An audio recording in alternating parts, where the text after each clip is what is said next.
보관기보다도 냉장고 보관이나 이렇게 오래되면 안 좋으니까 그냥 그 주에 추석 그 주에 다 준비한다고. 원래 그 취지가 전통시장을 살리는 거잖아요. 네네네. 근데 그 전통시장에 피해를 주면 안 되죠. 저는 그건 아니라고 봅니다.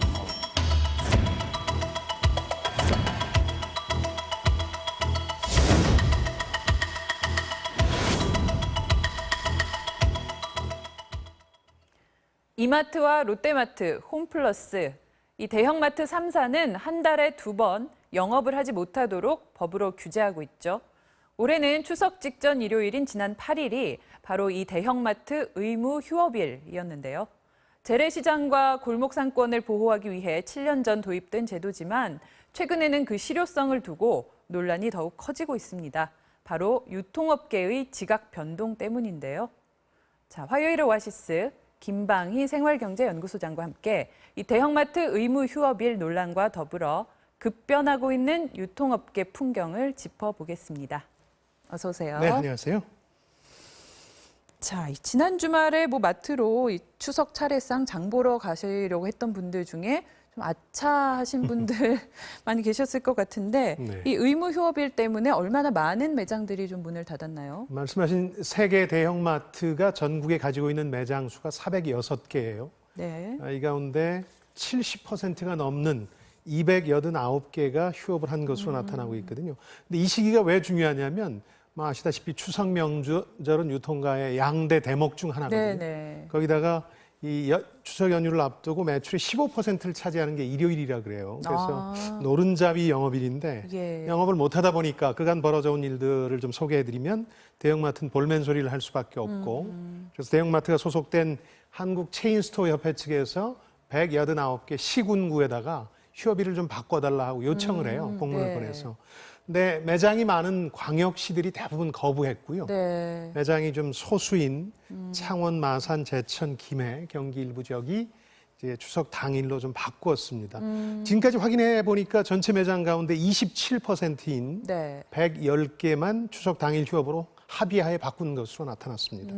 자, 이 지난해 추석 직전에도 이 비슷한 논란이 있었던 걸로 그렇죠. 기억을 하는데 지금 네. 규정상 매달 둘째 그리고 넷째 일요일이 휴무일로 지정이 돼 있죠. 네. 이 상황에 따라 요일이나 날짜를 조금 바꿀 수는 있나 보네요. 지자체하고 협의해서 지자체가 합의를 해주면 변경할 수는 있는데요.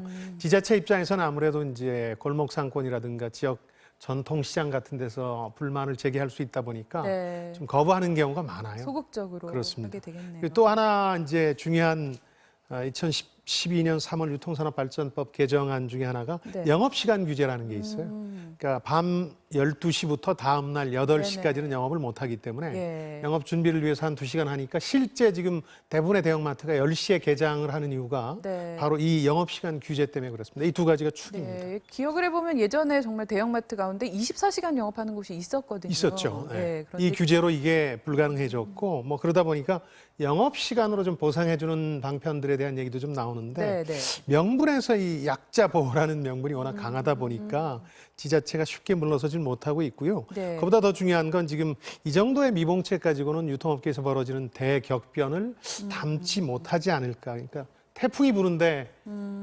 선풍기 끄는 정도밖에는 안 되겠다. 그래서 이제 대형마트 측에선 근본적인 문제 해결을 요청하고 있는 상황이죠. 이 마트업계 측에서는 사실 도입 당시부터 행정소송을 제기해서 그게 그렇죠. 대법원까지 갈 정도로 상당히 반발이 컸던 제도 아닙니까? 전통시장이나 골목상권, 사회적 약자 보호란 취지였고요. 또 근로자 휴식권을 보장한다는 그렇죠. 측면도 좀 네네. 있었죠. 근데 반면에 도입 당시부터 이 효과가 있겠느냐. 대형마트 안 가는 사람이 그러면 골목상권에 가서 사고 전통시장 가서 사겠느냐. 이런 지적들이 있었고 소비자 선택권을 침해한다. 그리고 말씀하신 것처럼 세계무역기구 WTO 협정 위배라는 지적까지 나와서 네. 이걸 빌미로 해서 행정소송을 제기해서 2015년 대법원까지 갔어요. 11월에 대법원에서 이건 지자체가 재량권을 남용한 게 아니다 하고 이 제도를 묵인해주게 되죠. 그래서 정착 단계에 접어들게 되는 겁니다. 네. 정착되고 나서도 여러 가지 그 주장들이 있었는데요.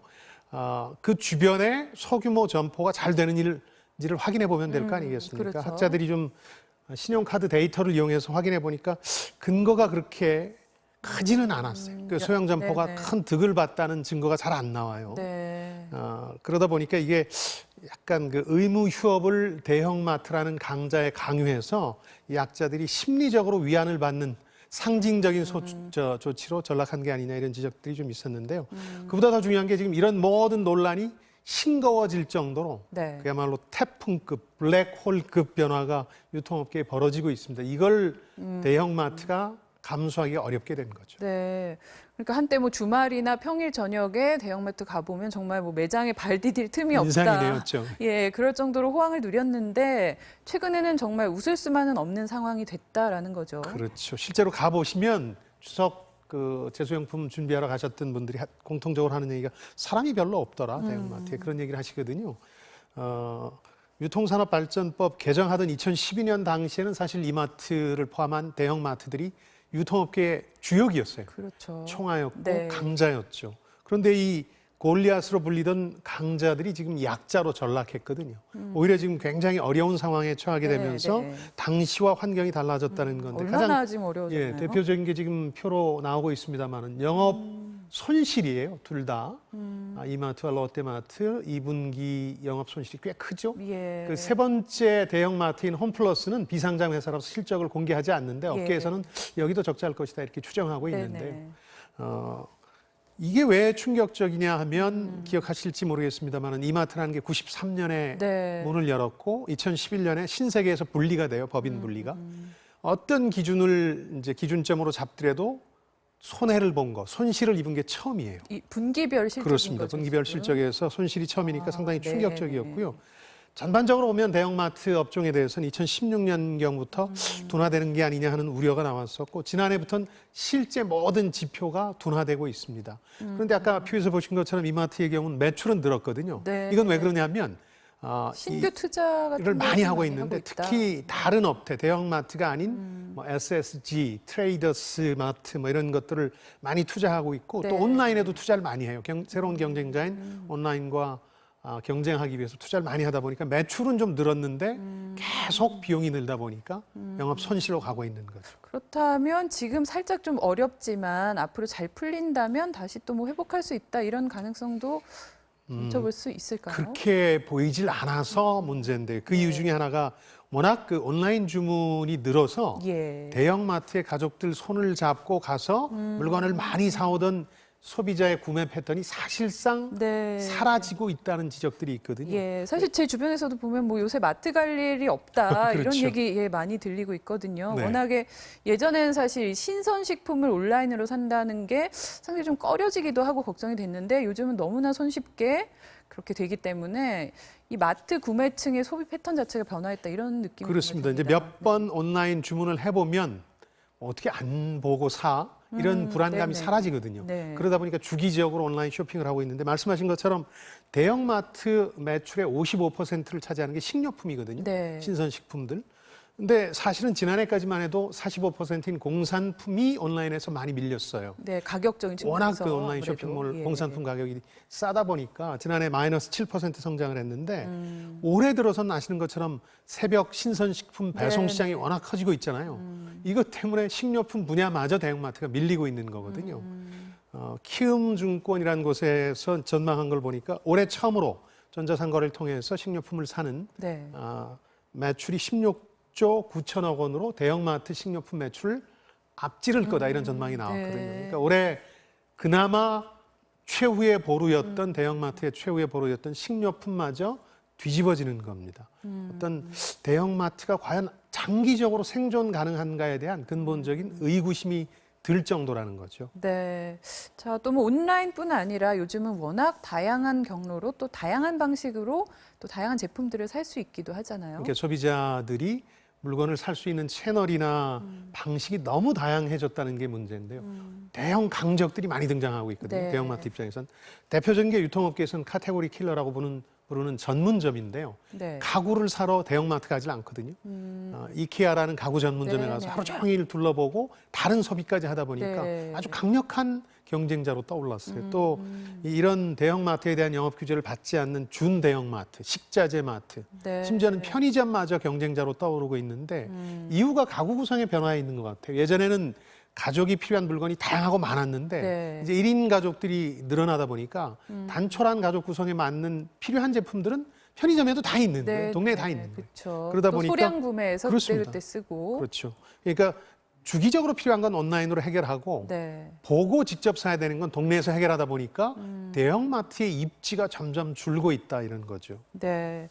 자, 뭐 이런 점들 때문에 이 대형마트 입장에서는 그 의무 휴일제를 도입할 당시와 지금 너무 환경 달라졌다 뭐 이런 하소연이 나올 법도 하네요. 그렇습니다. 그러면서 이 규제를 없애달라 그러는데 이 의무 휴일뿐만 아니고 지금 영업시간 규제도 이쪽에서는 굉장히 중요한 안건이에요. 왜냐하면 영업시간 규제 때문에 그러니까 10시에 개장을 하기 때문에 밤 10시까지만 배송에 신경을 쓸 수 있거든요. 네네. 24시간 동안 배송에 신경 쓰는 신선식품 배송업체들에 비하면 경쟁이 떨어질 수밖에 없는 네. 거죠. 그래서 홈플러스는 매장 안에서 이제 폴필멘트 센터라는 배송 센터를 운영 중인데 상당히 불리하다는 걸 하소연하고 있고 네. 이러다 보니까 이마트는 경쟁력을 높이기 위해서 매장에서 해서는 안 되겠다. 영업시간 규제 때문에 바로 물류센터에서 배송하는 전략을 쓰고 있거든요.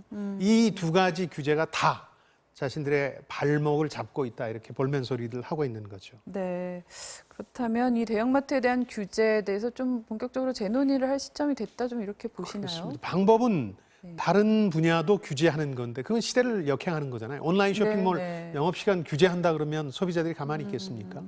그러나 무엇보다도 대형마트 한 업체에만 손해를 감수하고 있어라 이렇게 주장할 수는 없게 된 거죠. 이쪽도 지금 그야말로 생존을 위해서 애를 써야 되는 상황이다 보니까 네. 그래서 규제를 다 풀되 보호해야 될 사회적 약자들, 전통시장이라든가 골목상권에 대해서는 정부나 지자체 그리고 사회의 어떤 육성책, 지원책을 통해서 문제를 푸는 방식으로 규제의 방식을 좀 바꿔야 된다는 목소리가 네. 점점 더 힘을 얻고 있죠. 또 최근에 보니까 이 전통시장 쪽도 이 휴무일, 대형마트 휴무일에 대해서 이제는 좀 크게 그렇게 신경을 쓰지 않겠다 뭐 이런 인터뷰를 하신 걸 제가 본 적이 있는데 네. 그것도 뭐 이제 경쟁 상대가 대형마트뿐 아니라 너무 다양해졌기 때문에 한 곳에만 타겟을 둔 그런 규제가 좀 실효성이 떨어진다 이런 부분을 그렇습니다. 좀 인정을 하시는 것처럼 보이기도 해요. 그렇죠. 그리고 전통시장 자체가 경쟁력 있는 일부 시장에 국한되긴 합니다만은 소비자들이 많이 찾는 인기 공간이 돼가고 있어요. 네, 네. 서울의 광장시장이라든가 망원시장 같은 경우는 정말 발 디딜 틈 없는 네, 네. 호사를 누리고 있거든요.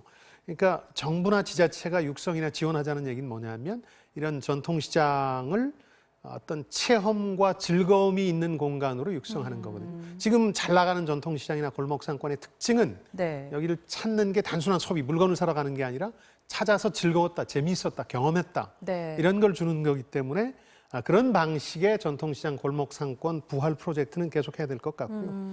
이런 점에서 보면 저는 꼭 이 말씀 드리고 싶은데 네. 이미 1999년 아마존이라는 20년 전이네요. 그렇습니다. 네네. 아마존이라는 걸 창업하면서 세계 유통업계의 블랙홀로 자리 잡은 게 아마존이거든요. 네네. 뭐 우리나라 소비자들 가운데도 온라인 거기까지 가서 사시는 분들이 있을 정도니까.